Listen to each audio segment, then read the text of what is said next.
So today we're going to review trig for the subtest 3 of the CSET exam. We're going to review some major concepts and dive into details to help you further understand it. Check the description box below for the timestamps regarding the questions and topics that we're going to be reviewing today. So we're just going to go straight into it. So before we actually build the unit circle, I do want to point some important details out from just a regular X and Y graph. We call this quadrant 1, quadrant 2, quadrant 3, quadrant 4. The x-axis here and the y-axis here, they both represent positive numbers. So the x-axis on the left side and the y-axis on the bottom side have negative numbers. I know this seems very basic right now, but it's going to help us further understand the trig functions. So I do want to do a quick review on all this. So in quadrant 1, both x values and y values are positive. In quadrant 2, the x values, so these right here, they are negative and the y values are positive. In quadrant 3, we have both negative values for x and y. In quadrant 4, the x-axis is going in the positive direction, so we have positive x values, but we still have negative y values. So in a unit circle, we know that we have a radius of 1. When we draw a radius inside the circle, we can actually draw a perfect right triangle with angle theta. Trig functions help us find the values of, let's say, our radius, our theta, our y-coordinate value, our x-coordinate values. There are multiple different ways that we can use trig. So to help you find a way to build a unit circle without just memorizing it, I'm going to show you, in a sense, the logic behind the unit circle. There are some important numbers that are associated with the unit circle.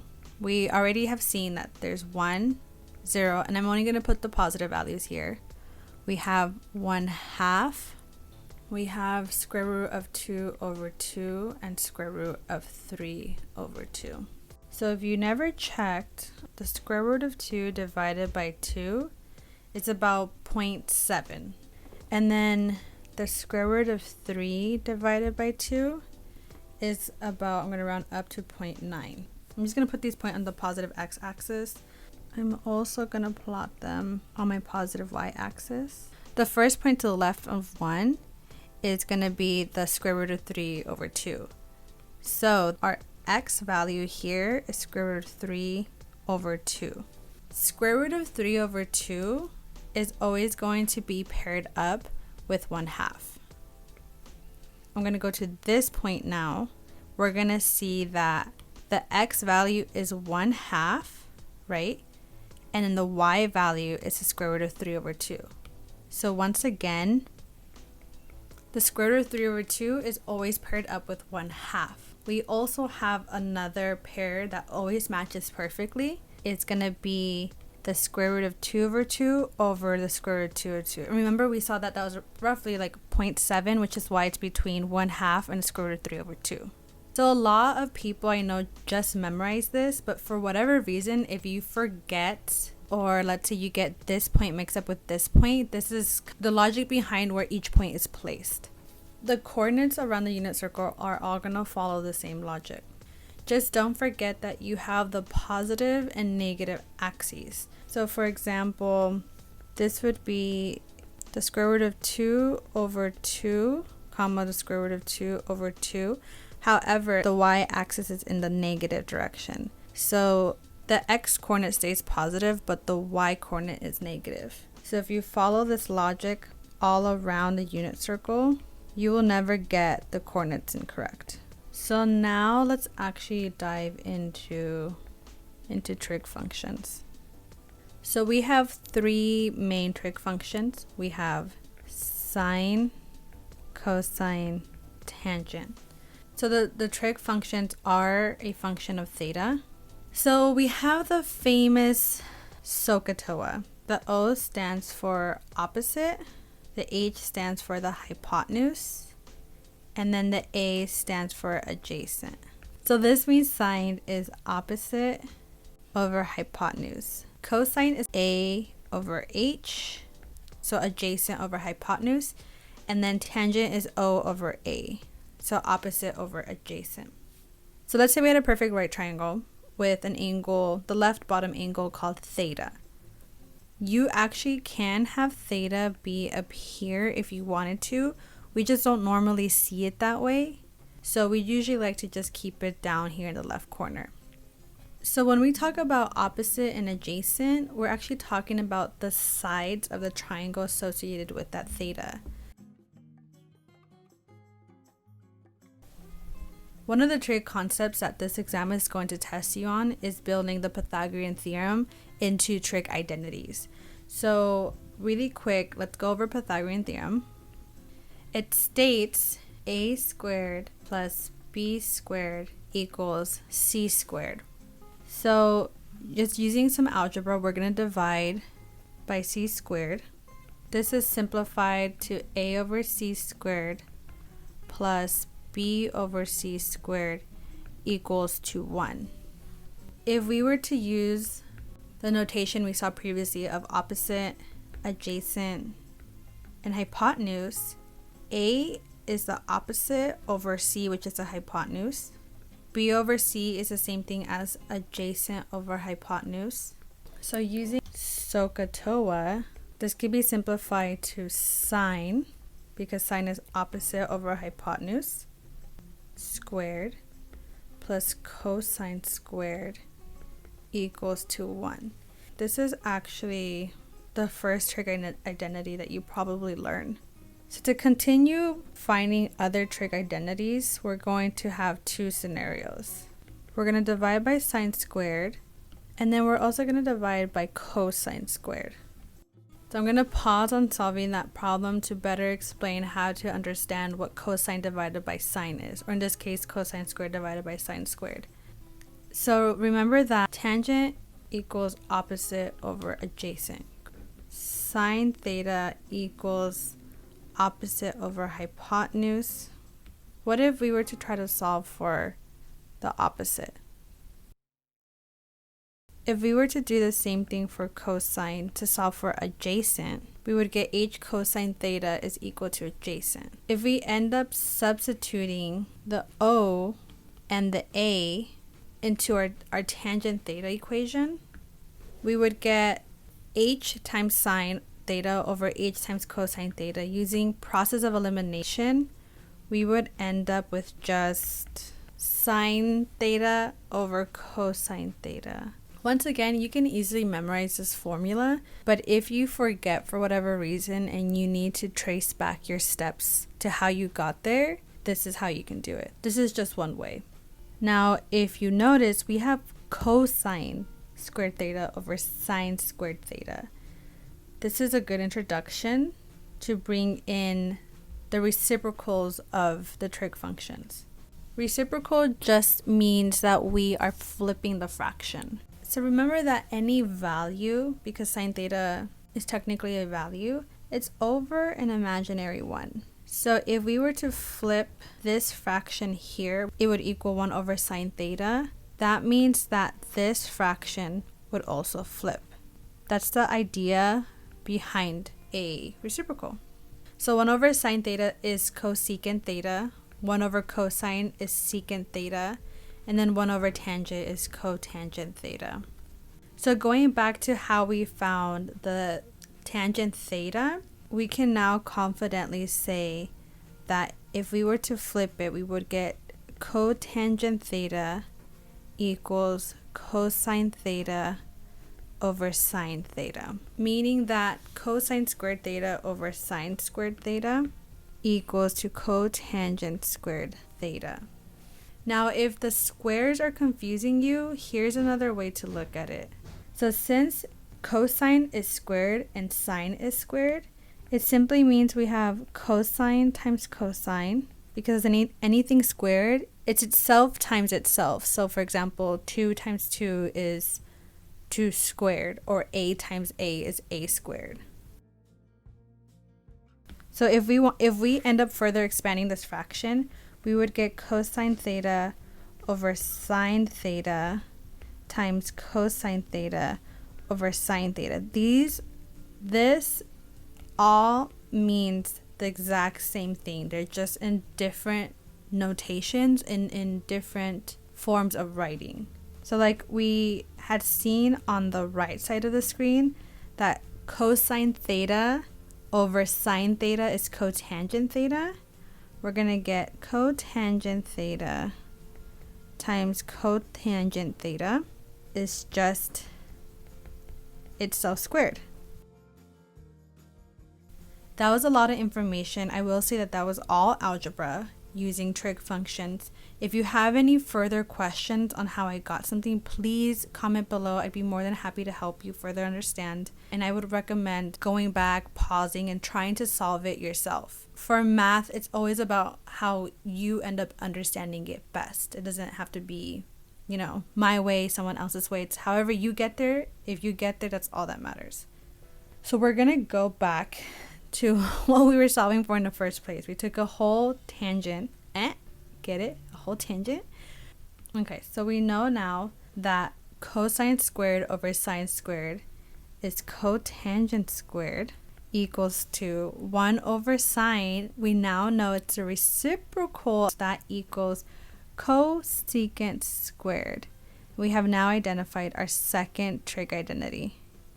Now on the right side, we have sine squared over cosine squared. That's the same thing as tangent squared. Cosine squared divided by cosine squared is just 1. 1 over cosine, so the reciprocal of cosine is secant. And we have identified our third trig identity. Okay, so here's a quick recap of what we just analyzed and solved for. We have our trig functions on the left side, sine, cosine, tangent, cosecant, secant, cotangent. We know what sides of a perfect right triangle they're associated with, either opposite, hypotenuse, or adjacent. We have also solved, building from the Pythagorean theorem, a squared plus b squared equals c squared, the trig identities. If you notice, CSET really likes to ask questions on a conceptual basis. They want you to use building blocks to prove a lot of things. So this is even more reason why you should want to learn these details and understand the concepts. So let's go back to the unit circle, which is where we began. And let's draw some random triangle with some sort of theta. We don't know what theta is. So the side of the triangle opposite to theta is associated with the y coordinate. That means that the side adjacent to theta is associated with the x-axis. It will tell us about the value of the x-coordinate of our point. Since we are in the unit circle, we know that the radius is going to be 1, right? If you remember, that's why our outer points on the axes are always 1. So if we wanted to find the y value and the x value of our coordinate, we can use the trig functions. Sine, once again from SOHCAHTOA, is opposite over hypotenuse. Cosine is adjacent over hypotenuse. So in this case, sine is y over 1, which is equals y, and cosine is x over 1, which is equals x. A method that a teacher of mine showed me to memorize which coordinate value, so either x or y, is associated with sine and cosine.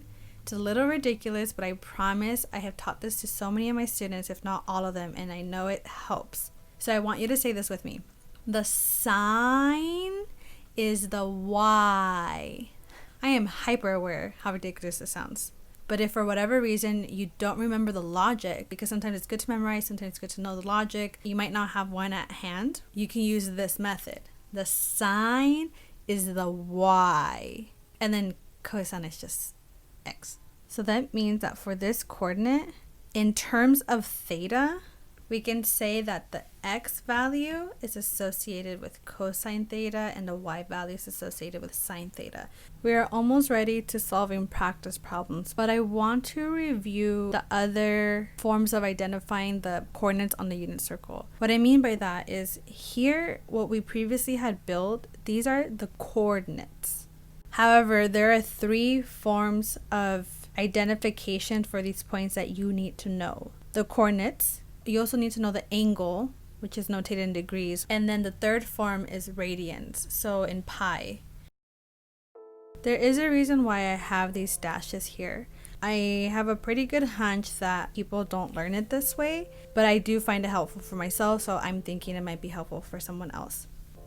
So between each coordinate, there is 15 degrees. So this is 30 degrees. 30 plus 15, 45. 45 plus 15, 60. So between this reference point is 15 plus another 15, we have 90 degrees. That means this is 180 degrees, this is 207 degrees, this is 360 degrees. Since it's our starting point, it's also 0 degrees. Let's say you need to find this point. If between each point is 15, including the reference points, that means that all we need to do is add 15 plus 15 to 180. So 180 plus 30 is 210 degrees. So let's now look at radians. So if you were to count how many points, reference and perfect points, we have between our starting point to halfway, there's 12. So if we want to find the radiant of a point, we're going to use this method. And it's going to be the placement of the coordinate. And when we use placement, it is including reference points. For example, let's say you want to find the radians of this point. This point is the second point. So it's going to be 2 pi over 12. If we simplify that, we get pi over 6. If you're going to want to use a little memorization, then I do recommend at least 3 main ones. Here, this is 0 or 2 pi. Here, this is pi over 2, and then here, this is pi. That being said, let's say we want to find this point. Since this is 12, that means to the reference point is 13, to the point that we're looking for is 14. That means it's going to be 7 pi over 6. So now that we have that major review done, we're going to now dive into actual problems. We're going to start off easy, and then we're going to build off the concepts, and I will be also providing some challenge practice problems for you. Okay, so let's say that we have this point and our theta, we'll call it 45 degrees. So let's say this problem is asking you to find all 6 trig functions. That means we need to find sine, cosine, tangent, cosecant, secant, and then cotangent. And let's say they give us a disclaimer that this point does indeed fall on the unit circle. That means we know that the radius equals 1. So if we remember that we have 3 perfect points and 2 reference points. Each of these are 15 degrees apart. Let's identify which of these points is at 45 degrees. So if this is 15, plus 15, that's 30, plus another 15, oh, that's 45 degrees. So that means we're going to want to find the values. So in order to do that we need to find the x coordinate and the y coordinate of our point. That means that the coordinate for this point is the square root of 2 over 2, comma square root of 2 over 2. Since sine is associated with the y, this is going to equal square root of 2 over 2. Since cosine is associated with the x value, this is also square root 2 over 2. Tangent, now remember, tangent is sine over cosine, meaning that it's going to be square root of 2 over 2 all over square root of 2 over 2. That just equals 1. Remember that these 3 are just the reciprocal of our 3 main trig functions. So all we need to do is find the reciprocals of their values. And in this case, it would be 2 over square root of 2. Quick note that some exams might not want to have 2 over square root of 2 in this notation because we tend to not like square roots in the denominator. So to simplify even more, what they're doing is they're multiplying the square root of 2 to get just the square root of 2. Okay, so let's try another problem taking this idea a step further. So for these type of problems where x is within the trig function, The only way to bring it out is using an inverse trig function. Inverse trig function is basically undoing trig functions. What do I mean by that? We're going to take it back to algebra. If you notice, there's a lot of algebra in concepts, honestly, for any single math subject. So algebra is like the beautiful foundation of it all. So when we think of adding, what is the reverse of that? What is the opposite of that? Subtracting. If we think of multiplying, what is the opposite of that? Dividing. For example, if we want to get x alone, we learn that we need to undo what's around it, right? We need to subtract, in this case, the 3 to get x alone. So the opposite of a trig function is its inverse. So if I have sine of x equals to 3, to get x alone, I'm going to want to take the inverse of both sides. The inverse of a trig function will cancel each other out, and you're just left with what's inside. If this happened to be 3x, then we would get 3x. So whatever is inside of here is what you're left with. So in this case, it's just x. And since we're taking the inverse of this trig function on both sides, this would be the inverse of sine 3, or arcsine 3. Arcsine is just a different notation of an inverse trig function. Having that quick inverse trig review, let's now actually try to solve this problem. So we're going to want to get the trig function let alone. We're going to want to divide both sides by 4, and then we're going to take the inverse of sine on both sides. So then that gives us 3x equals to inverse of sine of 1/2. So we're going to want to simplify this to its actual value. So if you remember, sine theta gives us the y coordinate of a point on the unit circle. So if we were to take the inverse, we would get theta equals inverse of sine of y. Please listen up here because this is really important to understand. When we see this top notation, when we have a trig function of an angle, it's giving us the value of the coordinate, whether that's the y coordinate or the x coordinate. However, in the bottom notation, it's going to give us the angle where that coordinate lies. So for example, we have the inverse of 1/2. So the question that we need to ask is, when is the y value on the unit circle a positive, because this is positive, a positive 1/2? Looking at this graph, the y coordinate is 1/2 at this point. And remember from earlier on in our review, we stated that 1/2 is always associated with the square root of 3/2, or you could have observed that the x coordinate at this point is pretty close to 1, which is the square root of 3/2. So theta in this case is 30 degrees, or pi over 6. When we deal with a problem like this, we're not going to want to say 30 degrees because x, the value of x that we're solving for, should be in radian form. Unless the problem is telling you to find it in degrees, go ahead. But we are usually going to be solving for x in radians.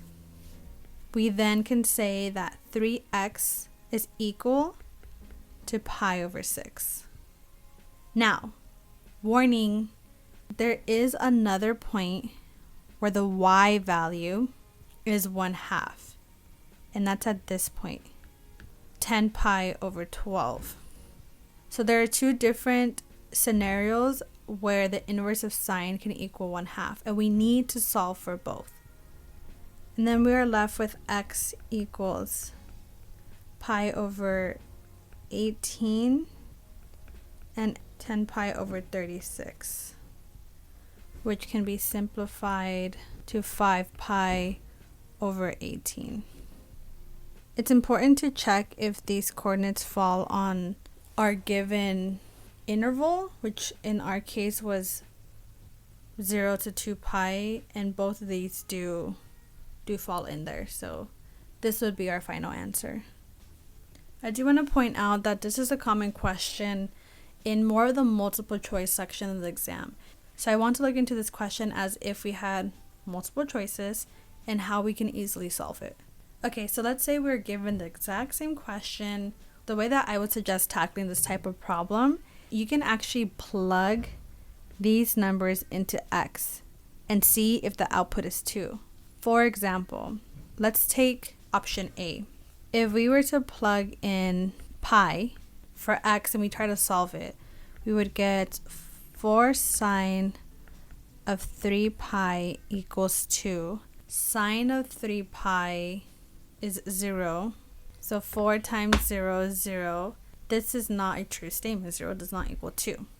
So we can automatically say that A is out.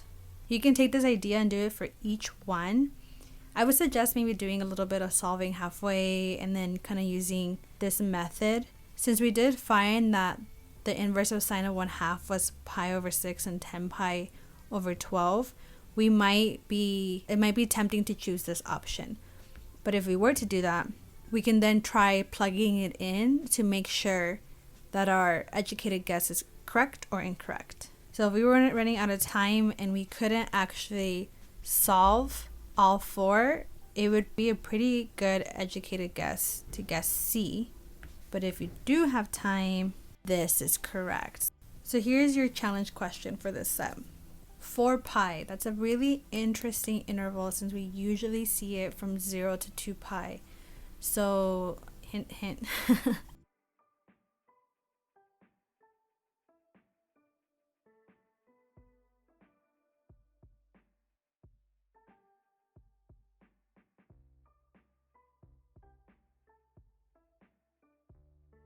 There are a couple of ways to solve for an inverse of tangent. It's not so direct like sine and cosine, since we know the sine is the y and cosine is x. For tangent, we want to recall that tangent is sine over cosine. So my train of thought when I look at something like this, remember that we have certain numbers associated with the unit circle. We have 0, 1/2, square root of 2 over 2, square root of 3 over 2, and 1. And remember that I said the square root of 3 over 2 is always associated with 1/2, meaning that it's either going to be 1/2 over the square root of 3 over 2, that's one coordinate on the unit circle in quadrant 1, or the square root of 3 over 2 over 1/2. So in this case, because we do deal with a square root of 3, these are our only 2 choices of coordinates on a unit circle. Once again, we know that the sine is associated with y and cosine is associated with x. So if we were to try to divide the y coordinate and the x coordinate between these 2 points, then we can see which ones would be associated with the inverse of tangent of the negative of 1 over square root of 3. Since the square root of 3 is on the bottom, I'm actually going to choose first the coordinate where cosine has square root of 3, in this case the x values. So I'm going to first test this one out because I have a hunch that's going to give me 1 over square root of 3. This is just my thought process. Remember that dividing by a fraction is the same thing as multiplying by its reciprocal. And then we end up with 1 over square root of 3, meaning that this is indeed the coordinate values that we want to be looking at. Now I do want to point out that we have a negative 1 over square root of 3, and that only occurs in quadrant 2 and in quadrant 3, because the x values here are negative but the y values here are positive, and the x values here are positive but the y values here are negative. Okay, so hopefully you got 5 pi over 6 and 11 pi over 6. So let's continue solving for x.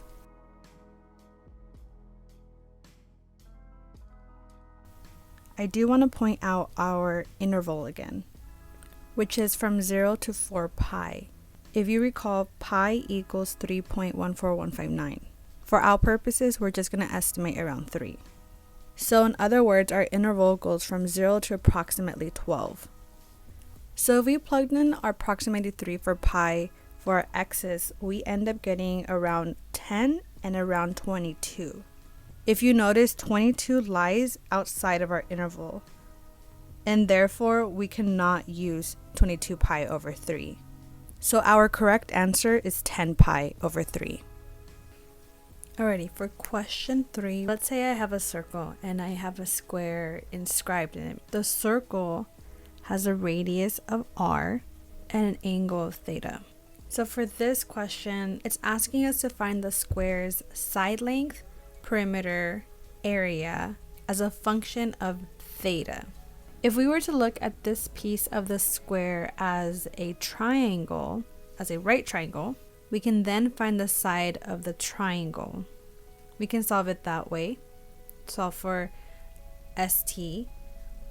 Or if we draw another R here, we can then analyze this bigger triangle. One radius plus another radius will make this whole length 2r. And now, using this, we can find the whole side length of the square. I'm pointing this out because sometimes you might have a rectangle, a hexagon, you might have some different form of shape inside the circle. So it's important to try to grasp all the different angles we can try to tackle this problem. I'm going to solve this as a function of theta, but specifically with sine in it. Since I'm going to solve for this side, this opposite side, which goes with my sine, because sine is, remember from SOHCAHTOA, it's opposite over hypotenuse. So then we're going to have sine of theta equals the opposite over our hypotenuse. Our hypotenuse we know is 2r. For the sake of continuing with this problem and not confusing these O's with 0, I'm actually going to change it to s. We actually want to be solving for that s. So if we multiply each side by 2r, we end up with 2r sine of theta equals to s. And this actually would be our answer. We found the side length of the square as a function of theta. There's multiple ways in solving this. I'm trying to tackle this problem in a way that the exam might ask you for, maybe with a different shape. This is a perfect square, so actually this side and this side and this side and this side are all the same length. That being said, that means that this angle is actually 45 degrees. So while we might know that, I'm still going to continue on trying to solve this problem with these methods so that we can look at how we can tackle maybe a potential rectangle that's inscribed in a circle or some other type of shape. So now we want to find the perimeter. The perimeter of a square equals 4s. So since we already know what s is, we literally just need to substitute. And then we get our answer, 8r sine of theta. Nice. So now we're going to try to solve for the area, which is going to be base times height. In our case, base is s, height is s. So the area is just s squared. So using substitution, we're going to substitute 2r times sine of theta squared. 4r squared times sine of theta squared. Now before we complete this question, we will want to put absolute value signs in question A and B because we're looking for a length. Are never going to be a negative.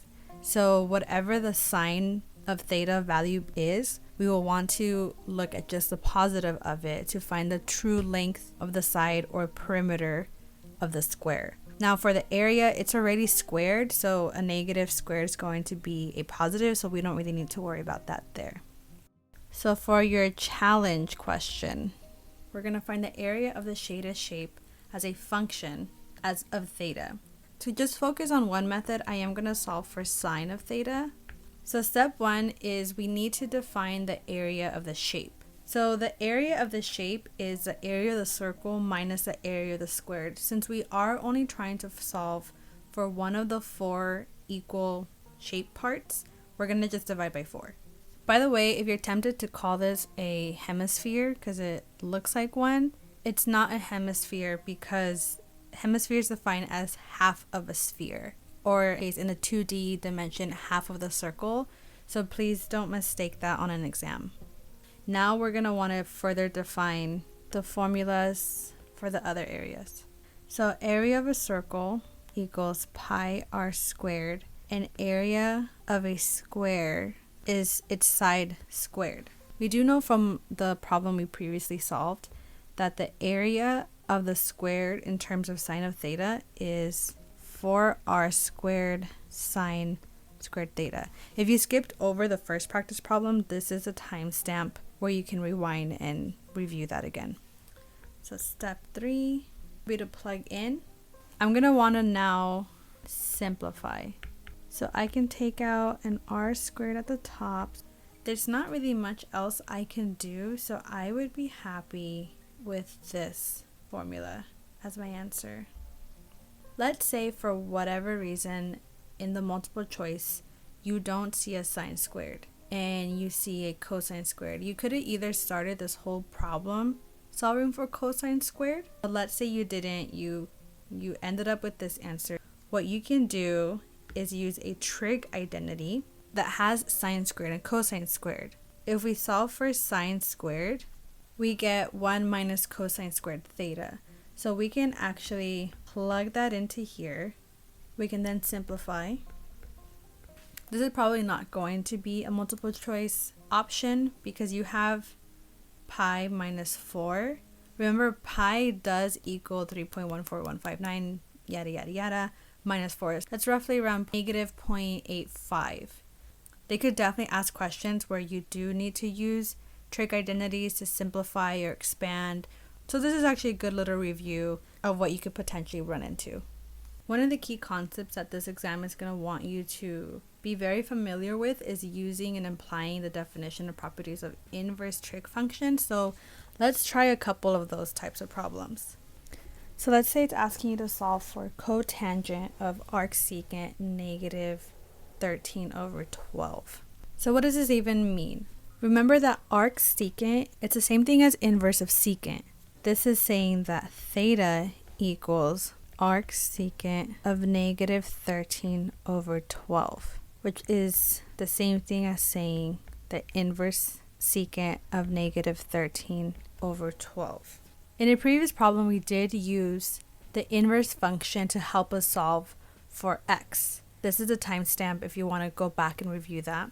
To isolate what's in the inside, we're gonna take the secant of all of this. So that means we get secant theta equals to negative 13 over 12. So we know secant is the inverse of cosine. We have hypotenuse over adjacent. So that means that we have 13 as a value for our hypotenuse and 12 as a value for our adjacent side of the triangle. We do have a negative though, so I'm going to recommend to put the negatives on the sides of the triangle, not the hypotenuse. In a unit circle, you can have negative x values and negative y values. So when we speak radius, or in this case our hypotenuse, we only speak about a positive value. So I'm actually going to put the negative with the 12 and not the 13. So then we get a equals positive negative 5. At this moment, we don't quite know if we need to take the positive or the negative 5, but we can graph this on the unit circle to help us out. Cotangent is adjacent over opposite because it's the reciprocal of tangent, or TOA, and since negative 12 is associated with the x coordinate, we need a negative x value. It might be tempting to say that we can also plot this in quadrant 3.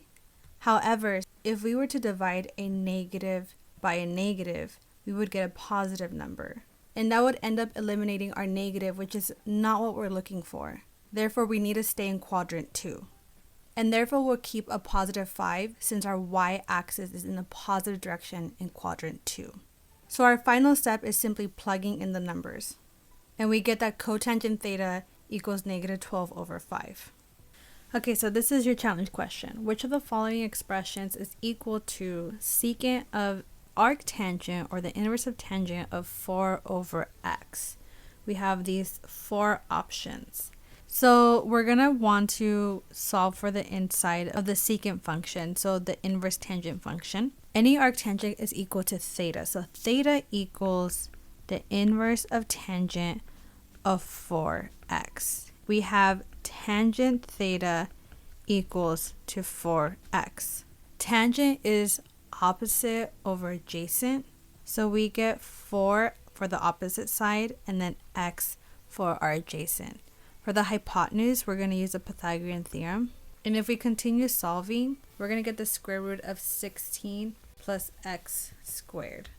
So automatically, since there's a negative in here, this should be an indication that this first option A is probably not going to be our answer. So if you want to find the secant of this triangle, we're going to want to use hypotenuse over adjacent, which would equal absolute value of x squared plus 16 all over our adjacent is x. So that means B is our correct answer.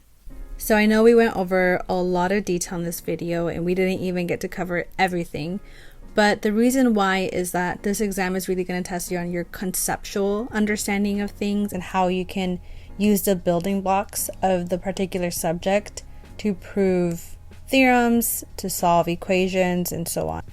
These videos are totally meant for you, so let me know if you want to see more detail or less detail. I understand that studying during stressful times, and I don't just mean your exam, is a whole other game, hence why I'm vlogging my outros and intros for this video. Good luck studying. Be sure to subscribe, hit that notification button to be notified when the next couple of videos of this series is coming out. Stay curious, and I'll see you next time.